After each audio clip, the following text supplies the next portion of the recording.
In this video, we're going to be proving congruent segments. In order to do that, we need to define a few words. What is congruent, or what does it mean to be congruent? In geometry, because we're talking about figures or diagrams a lot, like segments, rays, lines, angles, we use a special symbol that means equal, but it just means that a geometric figure is the same size or the same measurement. And so we use this special symbol whenever we're referring to one of those geometric figures, like a segment or an angle.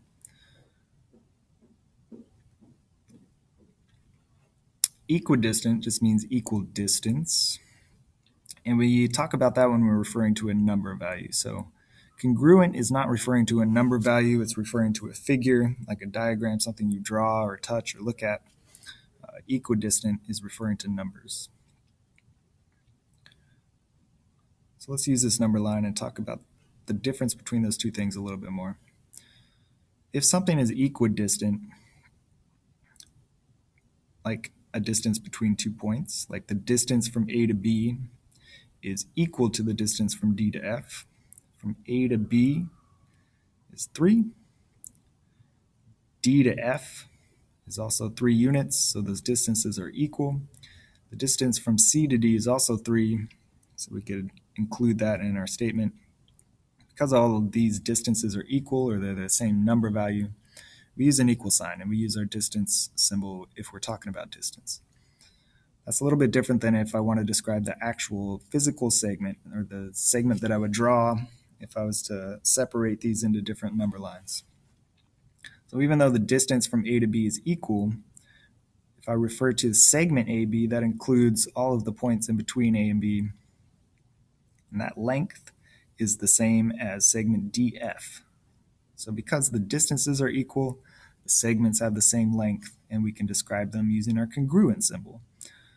So it's a slight difference, but it's still there. We've got to get used to saying that things are equal using two different ways. So if we're describing geometric things like segments, lines, angles, and so forth, we use that congruent symbol. If we're talking about a number value, we use the same old equal sign we're used to.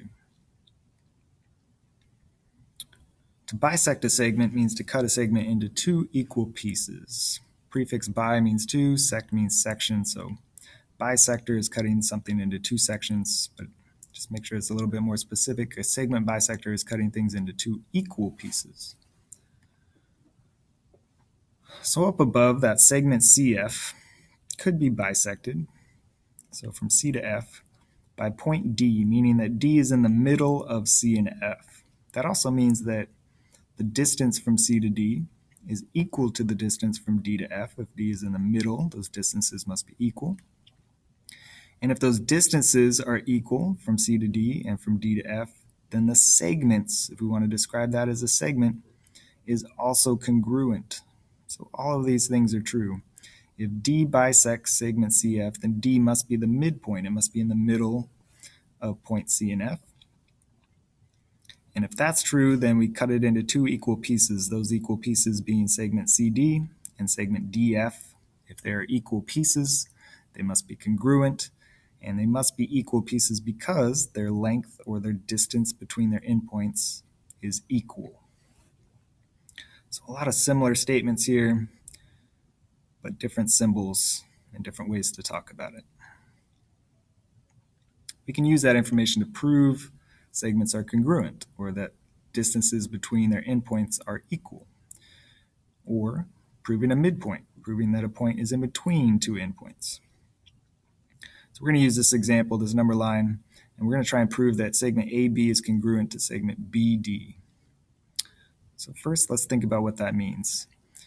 If segment AB is congruent to segment BD, it must mean that they have the same length,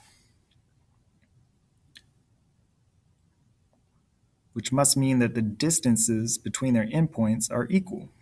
So we can actually use the distance formula to prove that these segments are congruent. But there's also another way we could do it.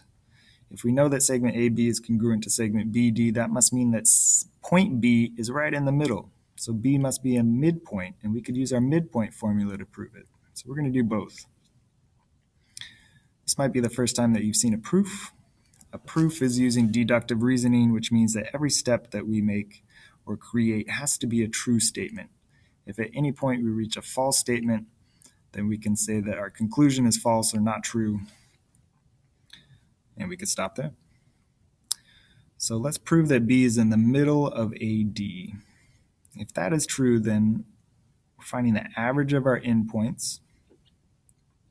That must be the midpoint. So A plus D divided by 2 must be B if it's true that B is the midpoint.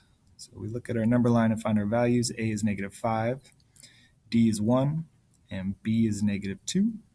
So I plug -5 in for A, 1 in for D, and -2 in for B.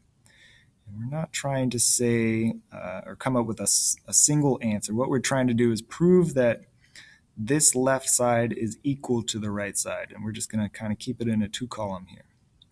So is -5 plus 1 divided by 2 equal to -2? Let's simplify the left side. -5 plus 1 is -4, and -4 divided by 2 is -2. And so we can see that the left side does in fact equal the right side. This must be a true statement, meaning that B is in fact the midpoint of segment AD. Let's use that distance formula and do something real similar here. If B is the midpoint of segment AD, then that must mean that segment AB is congruent to segment BD, because the distance from A to B must be the same as the distance from B to D. So we use our distance formula. What's the distance from A to B? Well, look at the number line to get your coordinates. A is -5 and B is -2. So plug in -5 for A, -2 for B, subtract to find a distance or a difference between 2 points, and a distance should remain positive, so we're using those absolute value bars. Find B and D on our number line. B was at -2 and D was at 1, so substitute -2 and 1 for B and D. Subtract them, find the difference between those points and make that value positive. So does the left side equal the right side? That's what we're trying to prove here. -5 minus -2 is -3. -2 minus 1 is also -3.